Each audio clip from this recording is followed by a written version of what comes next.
Good day, doctor. My name is Tan Wan Ping and my metric number is 269751. Now I am going to present my individual assignment 2. The bullying behavior of one of my classmates named Xin Yi was chosen to be discussed today. Bullying is a distinctive mode of deliberately and repeatedly humiliating and harming other people. This behavior is different from garden variety aggression because it deliberately targets individuals with less power. During the period of my middle school, Xin Yi always bullied other students. Xin Yi always bullied others through making fun of them, name-calling, hitting them, and excluding them from activity. She enjoyed the fact that she has attracted the attention of other students, and no one stopped her from bullying other people.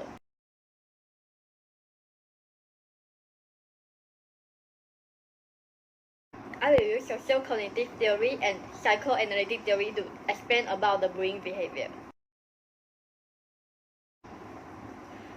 Firstly, I will talk about social cognitive theory. Albert Bandura presented a social cognitive theory of personality that emphasizes both learning and cognition as sources of individual differences in personality.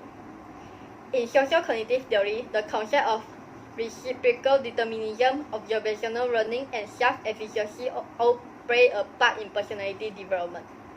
Now, first of all, social cognitive theory proposes that there is a continuous interaction between the environment, such as witnesses, other behavior, person, and behavior, which is called receptional determinism. This occurs when individuals make cognitive evaluation of the behavior of individuals in their social environment and the consequences that follow those behaviors. In addition, social cognitive theory can be used to explain how individuals learn to bullying via observational learning and reinforcement. Cognition regarding support for bullying and belief regarding the likelihood of positive versus negative consequences affect the likelihood that individuals will bully others. There is a connection between observing bullying and bullying behavior perpetration among individuals. For instance, Xin Yi, who experienced domestic violence at home, grow up in an unsafe neighborhood and interacting with aggressive peers have a higher probability to bully other people. In addition, observers who have high level of self-efficacy are more likely to adopt observational learning behavior. It is important to know that although individuals can learn to bully through observational learning, only people with pro-bullying attitude are likely to participate in bullying behavior. According to social cognitive theory, Xin Yi engaged in bullying because she believed that she will be rewarded in some way, such as increased social status. Further, for the bullying behavior to be maintained and repeated over time, individuals must receive reinforcement as a result of their bullying behaviors. For instance, peers and family are reinforced Xin Yi bullying behavior via acceptance. Therefore, Xin Yi will maintain and repeat bullying behavior over time. Secondly, I believe that psychoanalytic theory can be used to better explain bullying behavior. The psychoanalytic theory of personality founded by Sigmund Freud believes that human behavior is the outcome of the interaction between the three components of the mind, which is the superego, id, and ego. This theory is called personality structure. First of all, the id is the most primitive of these three structures. The id works completely unconsciously. In addition, the id follows the pressure principle, which states that it seeks pressure and avoid pain. We can see that Xin Yi physically bullied her classmate because she was dissatisfied with the nature of her ID and she held grudges and wanted to do bad things to make her satisfaction. Additionally, the reality principle drives the ego. It operates to balance the superego and id by trying to achieve the id drive in the most realistic way. Moreover, it uses a secondary process thought, where logic and rational thinking are used to develop a plan of action to relieve any anxiety. For example, Xin Yi was bullied by the senior and she felt angry and dissatisfied with it. However, the ego was limited and controlled the nature of her idea for revenge. This is because she is logical and rational in dealing with this issue, and she does not want to make the thing worse. Furthermore, the morality principle drives the superego. For example, since Xingyi comes from a poor family, she was psychologically bullied by her peers before. At that time, she had planned to hit her peers in order to release her high ID nature. However, she was thinking about whether her behavior was beneficial or harmful to her. According to psychoanalytic theories, defense mechanisms are argued that the ego used to protect itself from anxiety. Therefore, defensive tools act as a safeguard to keep unpleasant or distressing aspects of the unconscious from entering our awareness.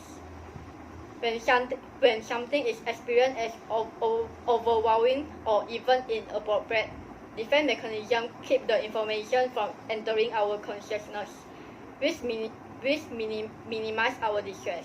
This may lead to bullying behavior. Moreover, Xingyi's type of defense mechanism is projection. Projection refers to attributing one's unacceptable desire or feeling to others. For example, Xingyi is targeting another student who is often insulted, but in fact, she is projecting her sense of inadequacy and insecurity onto another student. I choose this theory because they are related to Xingyi bullying behavior. First of all, social cognitive theory is a comprehensive theory that considers human behavior, environment, and person.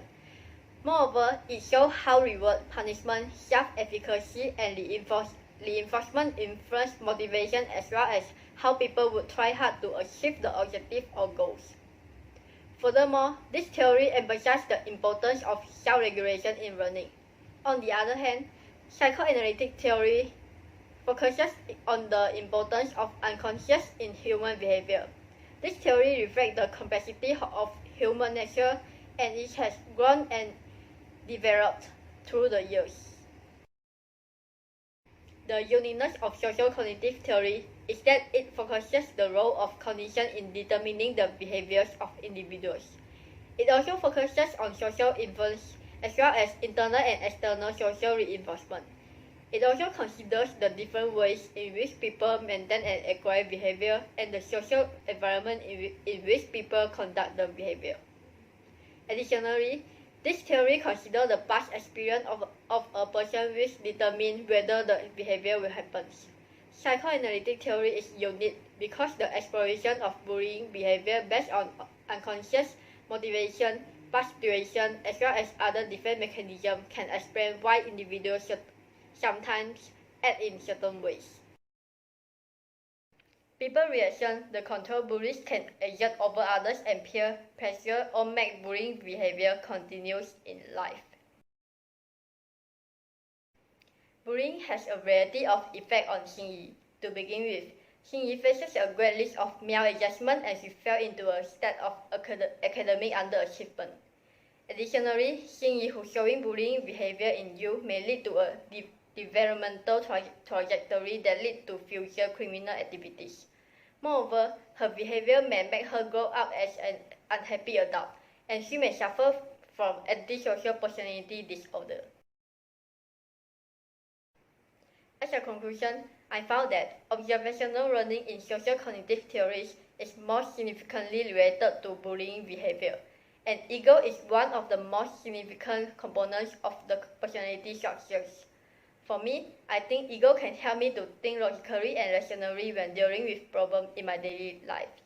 To prevent and reduce bullying, parents, counselors, teachers should talk to students and recognize potential signs of bullying. Students can participate in anti-bullying programs. Bullies can improve their empathy by talking to other people and prioritizing reasoning.